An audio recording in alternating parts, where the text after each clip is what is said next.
في هذا الكتاب لحضرة النبي المسلم. الفاتحة. بسم الله الرحمن الرحيم. الحمد لله الرحمن الرحيم مالك يوم الدين إياك نعبد وإياك نستعين صراط الذين أنعمت عليهم. بسم الله الرحمن الرحيم. الحمد للمعلم الطلاب ومسهل الخير لمن يتعلم، ثم الصلاة والسلام على النبي وآله وصحبه يعظم. يا ربنا كفر عنا ذنوبنا ووالدينا ولمن هو مسلم. ندعوك اللهم علما نافعا من يومنا إلى الحساب يقوم. آمين آمين آمين ويا فتاح. آمين آمين آمين ويا عليم. Bismillah, walhamdulillah, wassalatu wassalamu ala sayyidina Muhammadir Rasulillah wa ala alihi wa ashabihi wa man tabi'ahu hudahu wa jama'atah wa la hawla wa la quwwata illa billah, amma ba'du. Segenap jamaah Masjid Mujahidin yang dimuliakan dan dirahmati oleh Allah, alhamdulillah malam hari ini kita berkumpul kembali untuk melanjutkan pengajian kitab Irsyadul Ibad. Mudah-mudahan apa yang akan kita bahas menjadi ilmu yang bermanfaat di dunia wal akhirah. Amin ya rabbal alamin. Pembahasan terakhir kita kemarin tentang zakat. Zakat ini adalah sedekah wajibah. Zakat adalah sedekah yang sifatnya wajib untuk orang-orang yang sudah mencapai setahun kepemilikannya misalnya. Kemudian kepemilikannya sudah mencapai nisab atau sudah mencapai batas minimal untuk mengeluarkan zakat, maka itu sedekah jadinya wajib, namanya zakat sedekah wajibah. Kalau sedekah-sedekah yang biasa seperti tiap hari kita masuk ke terowol, tiap hari Jumat paling enggak ya 200.000 masuk ke kotak masjid, iya gitu ya, 200.000 itu yang begitu sedekah sunnah. Tapi kalau zakat sedekah wajib. Dua-duanya baik zakat maupun sedekah sunnah ini untuk mengikis, menghilangkan sifat bakhil dari dalam diri kita. Karena orang bakhil itu orang yang pelit, orang yang koret itu akan jauh dari rahmat Allah, dan juga tidak akan Allah berikan rahmatnya, kedekatannya kepada Rasulullah SAW. Di sini ada pembahasan sedikit di penghujung fasal ini, halaman 35. Udah selesai apa ya? Udah belum? Sedikit lagi ya, wal khotib itu ya. Sampai di situ. Yang paling atas. Bismillahirrahmanirrahim. Qala al-musannif rahimahullah wa nafa'ana bihi wa bi 'ulumihi wa bi barakatihi fid dharain amin. Wal khatibu yaquluna aw yaqulu qailukum, dan meriwayatkan siapa Imam Al-Khatib, yaquluna mereka berkata, aw yaqulu qailukum atau salah seorang dari kalian berkata, asyahihu a'daru minadh-dhalimi. Asyahihu yang namanya orang pelit itu a'daru minadh-dhalimi, lebih berbahaya minadh-dhalimi daripada orang zalim. Wa ayyu dzulmin adzlamu indallahi minasyuhi, dan apakah kezaliman adzlamu yang lebih zalim indallahi di sisi Allah minasyuhi daripada sifat syuh. Syuh itu sifatnya syahih, orangnya namanya syahih, sifatnya namanya syuh, pelit banget, lebih parah dibanding bakhil. Yahlifullahu ta'ala bi'izzatihi wa 'azamatihi wa jalalihi. Allah ta'ala bersumpah dengan kebesarannya, dengan kemuliaannya, dan juga dengan keagungannya, Allah yadkhulul jannata syahihun wala bakhilun, bahwasannya tidak akan masuk surga siapa syahihun wala bakhilun, seorang yang pelit, wala bakhilun, dan juga yang bakhil. Kezaliman yang paling parah itu, yang paling fatal bahwa adalah kezaliman ketika seorang itu bakhil atau pelit kepada saudaranya sendiri atau kepada sesamanya, terutama kepada orang fakir miskin. Ini orang-orang yang disebut bakhil atau syahih, yang disebut orang-orang pelit ini, dengan keagungannya Allah bersumpah bahwasannya orang pelit tidak akan masuk surga. Orang medit tidak akan masuk surga. Allah bersumpah dengan keagungannya dan juga dengan kebesarannya bahwasannya tidak akan masuk surga orang yang pelit dan juga orang yang bakhil.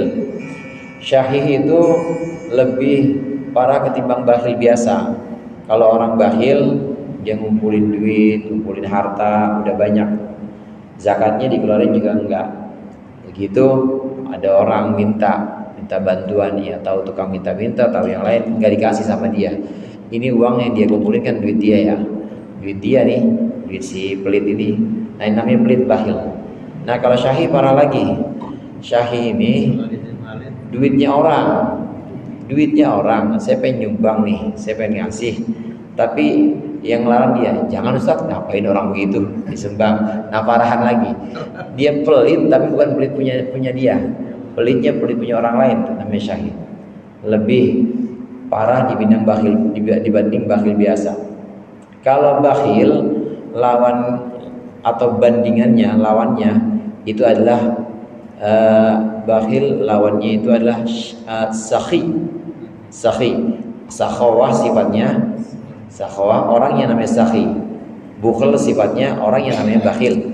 Bakhil itu bandingannya sakhi, orang dermawan.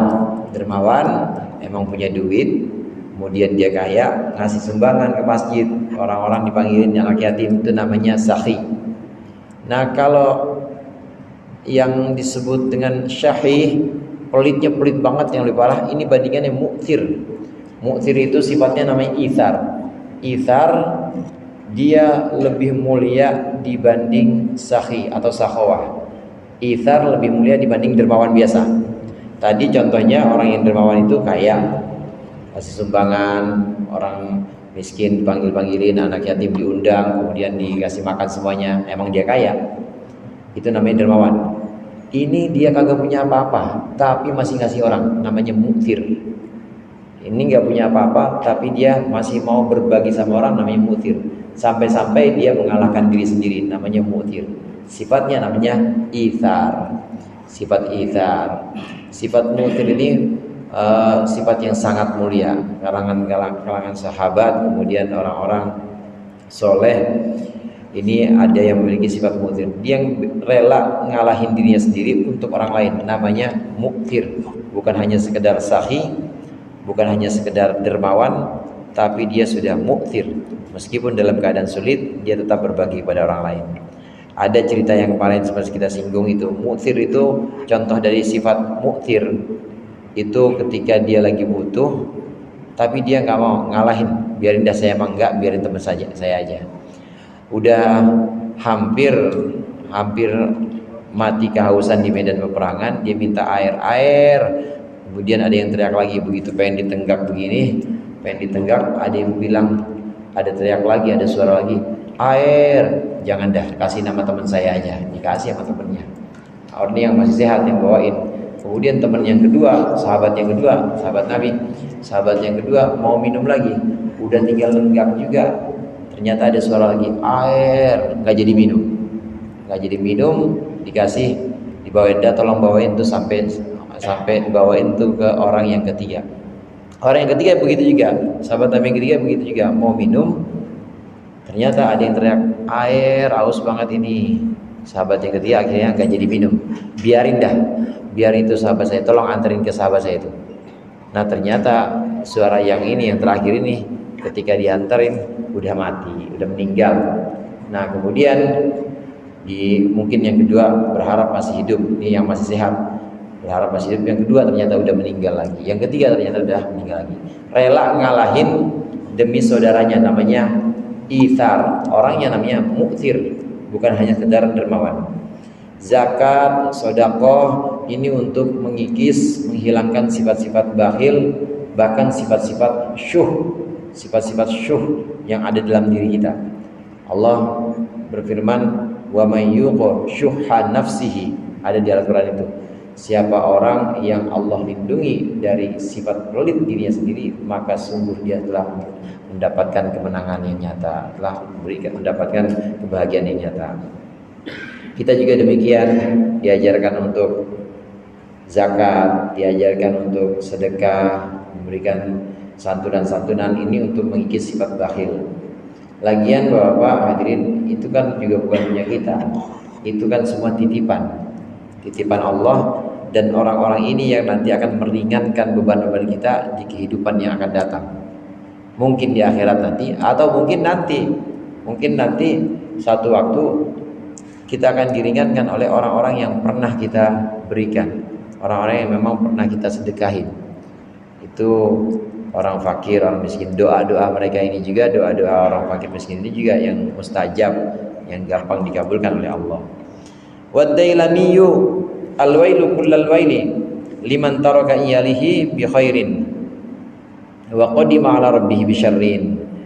Wail, sesungguhnya wail dan kullal wail, keseluruhan wail, celaka benar-benar liman taraka iyalahu, bagi orang yang meninggalkan keluarganya bi khairin, dengan kebaikan, wa qadima ala rabbih bi syarrin, wa qadima rabbih bi syarrin, dan dia datang kepada Tuhannya dengan keburukan. Maksudnya dia ibadah, dia sholat, tapi datang kepada Allah dengan keburukan bakhil itu. Sholat, puasa rajin, tapi nggak peka sama orang-orang miskin di sebelahnya. Sholat, puasanya juga rajin, tapi dia tidak peka kepada penderitaan yatim, fakir, miskin. Ini yang disebut dengan al-wail kullal wail, celaka. Karena memang Rasulullah mengajarkan kita untuk berbagi, mengajarkan kita untuk menyayangi fakir miskin. Pernah satu waktu hadirin, Sayyidina Ali bilang kepada istrinya, Sayyidatina Fatimah, Siti Fatimah putri Rasulullah, sudah berumah tangga. Singkatnya begini, Sayyidina Ali ini merhatiin Siti Fatimah capek banget. Maka Sayyidina Ali usul, dah minta khadim atau minta satu pelayan dah dari Rasulullah. Minta satu pelayan yang memang bisa bantu-bantu di rumah. Siti Fatimah datang ke Rasulullah sehari pertama kali, maksudnya kali pertama gak berani ngomong apa-apa Siti Fatimah. Kedua, kemudian hari berikutnya, ketiga gak berani ngomong apa-apa. Sampai yang ketiga akhirnya yang ngomong Sayyidina Ali. Ini maksudnya, ya Rasulullah, saya melihat istri saya melihat Fatimah kok capek banget. Itu kali ada yang bisa jadi khadim, kali ada yang bisa melayani buat di rumah kami, bantu-bantu di rumah kami. Pembantu itu kaya apa miskin Pak biasanya? Pak, pembantu kaya miskin biasanya? Miskin, bantu miskin. Jawaban Rasulullah apa? Waktu Sayyidina Ali dan Siti Fatimah menghadap untuk minta pembantu atau minta ada orang yang bisa bantuin, jawaban Rasulullah, wahai Ali, wahai Fatimah, tidak mungkin saya mempekerjakan, tidak mungkin saya menyuruh orang kerja, menyuruh orang membantu-bantu di rumahmu, sementara di Madinah ini masih banyak orang yang susah. Waktu itu masih susah. Di Madinah ini masih banyak orang yang susah.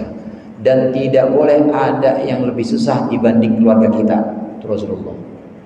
Nggak boleh ada yang lebih susah dibanding keluarga kita. Kalau pembantu, bantuin, kan berarti lebih miskin dibanding kita ya. Itu nggak boleh. Makanya nggak boleh ada yang lebih susah dibanding kita. Bagaimana Rasulullah sifatnya kepada orang fakir, orang miskin, kepada pelayan atau pembantu-pembantunya. Sampai-sampai Siti Fatimah dan Sayyidina Ali ini nggak diberikan bantu. Karena memang waktu masa sulit waktu itu tidak boleh ada yang lebih susah dibanding kita. Biarin kita susah-susah, ya nggak apa-apa. Yang penting orang-orang jangan sampai ada yang di bawah kita miskinnya. Kalau ngambil pembantu kan berarti di bawah kita miskinnya. Enggak. Maka diajarin di situ Siti Fatimah, diajarkan oleh Rasulullah. Fatimah sebelum tidur baca Subhanallah 33. Kemudian Alhamdulillah 33 dan Allahu Akbar berapa? 34. Allah Akbar 34. Allah Akbar 34.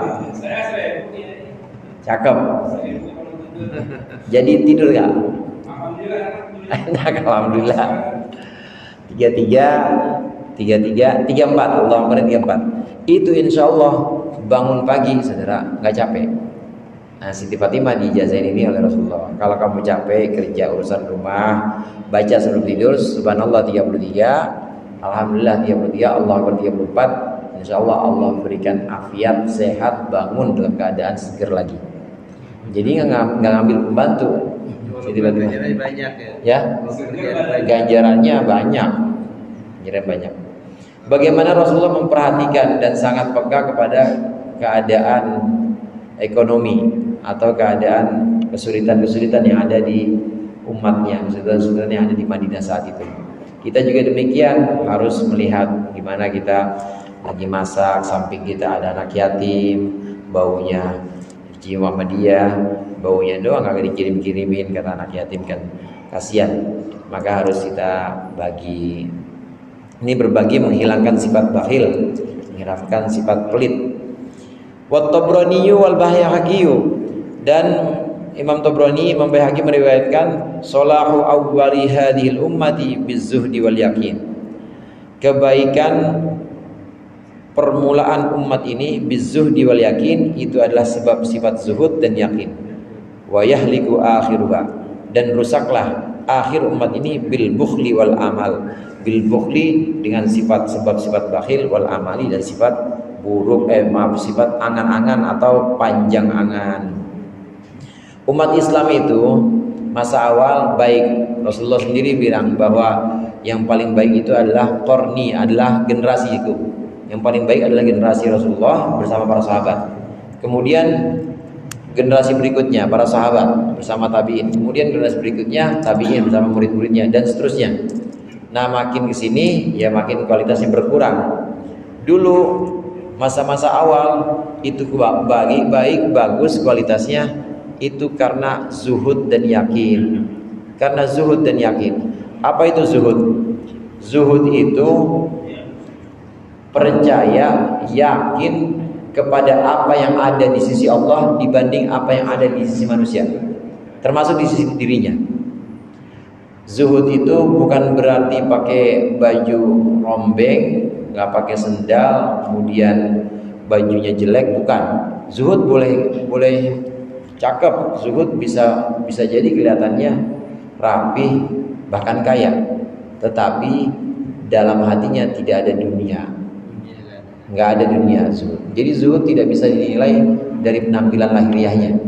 Ada orang yang kaya, ada orang yang pakaiannya cakep-cakep, hatinya zuhud bisa.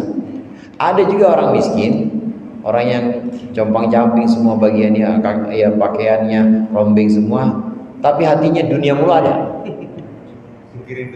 Mikirin duit aja. Makanya dunia nggak mau datang sama dia. Tapi kalau udah lepasin dunia, dunia malah yang datang kepada dia. Ini orang zuhud.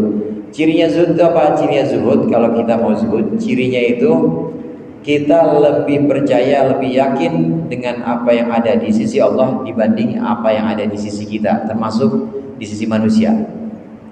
Jadi kita ngasih uang makasih aja udah berapa kek. Nah, urusan nanti besok punya apa enggak, itu Allah lebih kaya. Itu namanya zuhud. Dia lebih percaya, lebih yakin dengan apa yang ada di sisi Allah dibanding apa yang ada di sisi manusia dan di sisi dirinya. Karena dia sendiri ngerasa udah Allah aja yang ngatur. Namanya zuhud. Zuhud ini bersandingan juga dengan yakin. Kalau dia yakin, maka zuhudnya kuat.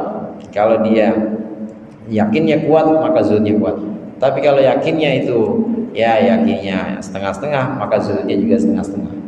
Banyakan mikir, jadi mau nyumbang ini mikir lagi, mau masukin ini masukin bantuan mikir, banyak timbang-timbang. Jadi nggak jadi dia. Nggak jadi, ya ngitung lagi aja ntar. Kira-kira kalau gue nyumbang, gue dapat apa ntar nih? Nah, karena dia kebangetan ngitung dan kebangetan yakin sama pemberian manusia. kalau gua ngasih maka ini orang yang gua kasih nanti bakal gini nih. Itu dia ngeyakinin apa yang ada di sisi manusia. Padahal yang di sisi Allah sama di sisi manusia banyakan mana? Banyakan di sisi Allah. Orang zuhud lebih yakin kepada apa yang ada di sisi Allah. Dia nggak pernah mengharapkan apa yang ada di sisi manusia. Termasuk dia nggak pernah mengharapkan apa yang ada dalam dirinya. Kemampuan dia nggak pernah hitung. Kebisaan dia nggak pernah hitung. Pokoknya Allah saja yang nuntun saya. Kebaikan umat-umat pertama di masa awal, masa Rasulullah, masa para sahabat, ini adalah sebab zuhud dan sebab yakin. Nanti umat akhir zaman dan juga umat kita ini, umat Islam ini rusaknya gara-gara sifat bakhil dan tulul amal, bakhil dan panjang angan. Bakhil itu yang tadi kita bahas, pelit. Gara-gara pelit, orang pelit pasti nggak ada zuhudnya. Orang pelit karena dia terlalu menghitung-hitung bahwa ini punya saya dan saya akan gunakan ini buat keperluan besok, lusa, 3 hari berikutnya, terus hitung-hitung sama dia. Kayak takut banget gitu. Takut banget lapar, takut banget miskin. Orang yang bakhil pasti begitu, takut lapar, takut miskin, takut sengsara. Berarti orang yang bakhil pasti kagak bakal zuhud. Orang yang bakhil itu pasti keyakinan kepada Allah kurang. Rusak umat ini gara-gara orang bakhil. Dan juga gara-gara orang yang amal, tulul amal maksudnya panjang angan. Panjang angan pengen nyumbang, dia mikir lagi panjang angan. Ini kalau saya nyumbang, kata Allah kan lipat ganda 10 ya minimal ya. Dan dia nyumbang 10.000 kali 10 kali 10 berapa? 100.000 ya. 100.000, iya 100.000. Ntar saya dapat untung 100.000, saya sumbangin lagi ya 50.000 terus panjang, nyumbangnya kagak.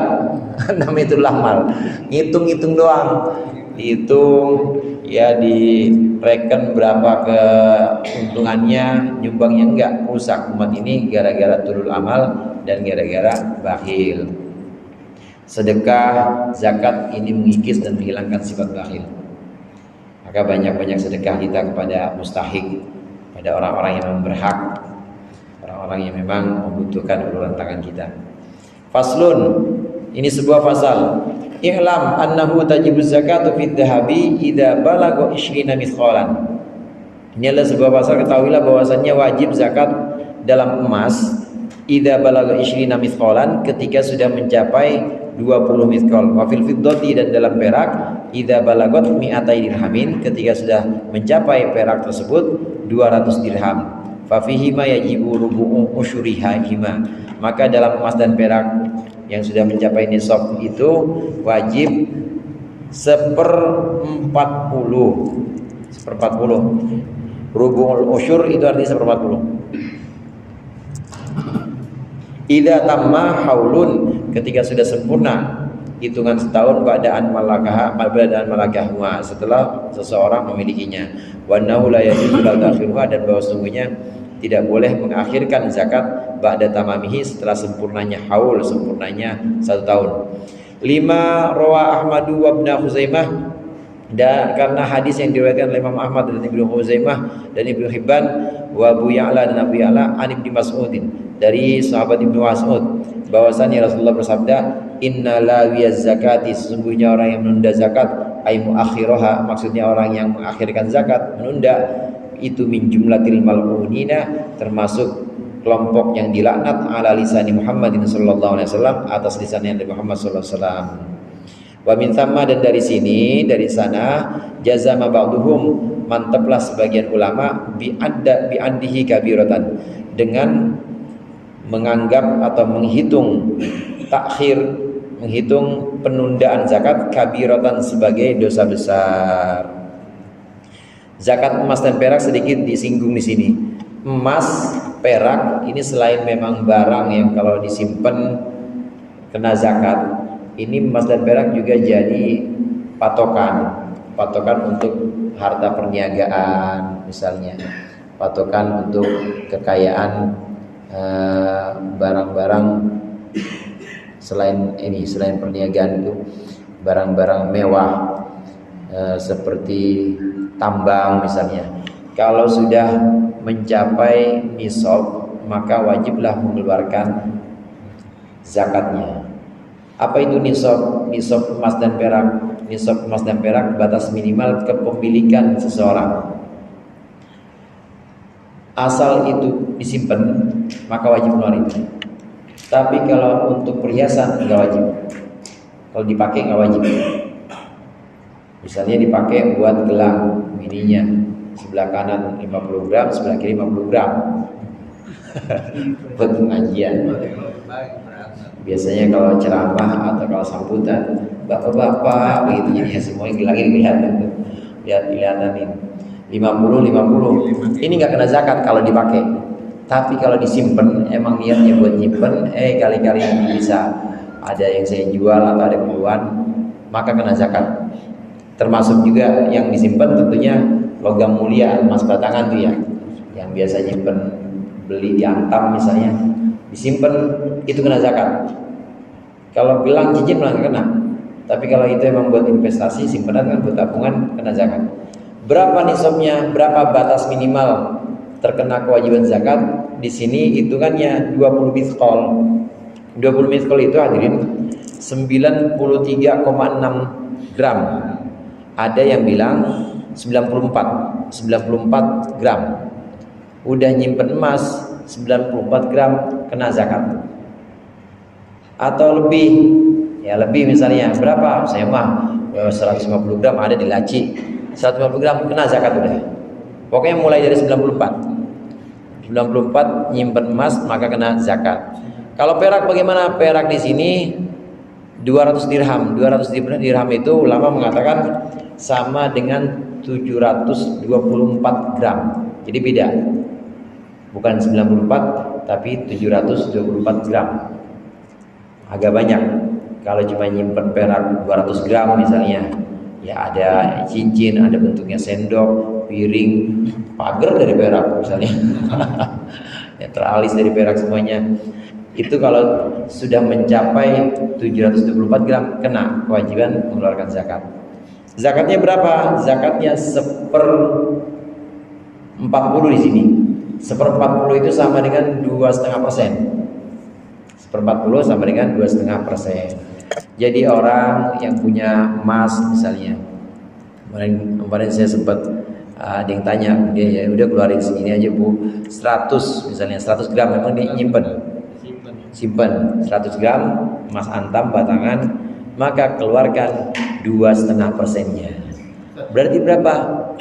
2.500.000. Kalau untuk harga itu menyesuaikan atau waktu dia beli? Menyesuaikan. Terakhir dia mau ngeluarin, pas waktu mau ngeluarin udah setahun nih. Nah harga emas gitu berapa? Tahun itu berapa? Kalau dia tabungan 1 miliar nggak kena itu. Setahun udah ngapain? Kita Makan nasi setahun ya penting. setahun gratis. Satu aja udah ngapain itu rekening satu. Kalau 1 miliar banyakin bikin angkringan tuh. Perniagaan sama ngitungnya bang. Dagangan, perniagaan ngitungnya dari emas juga. Asetnya berapa? Kemudian udah genap setahun atau belum? Kalau sudah genap setahun, maka asetnya ada. Itu aset mulai dari modal sampai keuntungan. Sudah sampai 94 gram. 94, taruhlah 1 gram itu 1 juta ya. Kalau asetnya udah 94 juta, itu warung, maka setahun udah berjalan begitu, maka wajib mengeluarkan zakat. Misalnya 100 tadi, orang punya emas 100, maka harus keluarkan 2,5%-nya, 2.500.000 ya. 2.500.000. Orang punya usaha juga begitu, usaha atau perniagaan dia punya 200 juta, ya 2,5%-nya 5 juta berarti. 5 jutanya keluarin. 5 jutanya dikeluarkan, dikasih ke mustahiknya. Boleh langsung. Mustahik di sini fakir, miskin, terutama fakir miskin yang memang ada semangat buat haji gitu ya. Ada semangat buat ini agama Islam, syiar agama Islam, perbuat yang kira-kira udah tua atau butuh bantuan, nah itu boleh dikasih itu. Terkait masalah perhiasan ini, kan banyak ibu-ibu itu kan perhiasannya kadang cuma dipakai kalau kondangan. Kalau itu termasuk perhiasan yang digunakan atau yang disimpan? Perhiasan yang digunakan. Meskipun jarang-jarang dipakai. Meskipun jarang yang dipakai. Kecuali kalau memang dia dari awal niatnya memang ini buat tabungan, buat simpenan, kena tuh. Buat tabungan, buat simpenan kena. Kali pakai kondangan cuma sebulan sekali, nah, kadang-kadang juga enggak, antar mau dijual lagi kalau butuh, kena kalau gitu.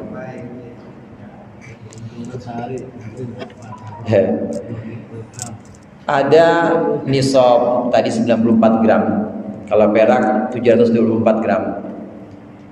Ada nisab, kemudian ada haul. Haul itu 1 tahun, kepemilikan setahun. Kalau belum 1 tahun, emang dia dari awal langsung beli dari antam 100 gram, tapi belum setahun, belum wajib. Ntar sampai setahun masih sejumlah itu, maka wajib mengeluarkannya. Dikeluarkan 2,5%. Jangan ditunda, karena orang yang menunda zakat ini termasuk yang dilaknat oleh Rasulullah SAW. Artinya dilaknat itu jauh, bakal jauh dari Rasulullah. Ya, nyium bau surga aja enggak, naudzubillah. Allahumma anfa'na bima 'allamtana wa 'allimna ma yanfa'una warzuqna fahman nabiyyin wa hifdzal mursalin ilhamal malaikatil muqarrabin bi rahmatika ya arhamar rahimin. Sallallahu alaihi wasallam Muhammad wa ala alihi wasallam. Alhamdulillahirabbil alamin. Assalamualaikum warahmatullahi wabarakatuh.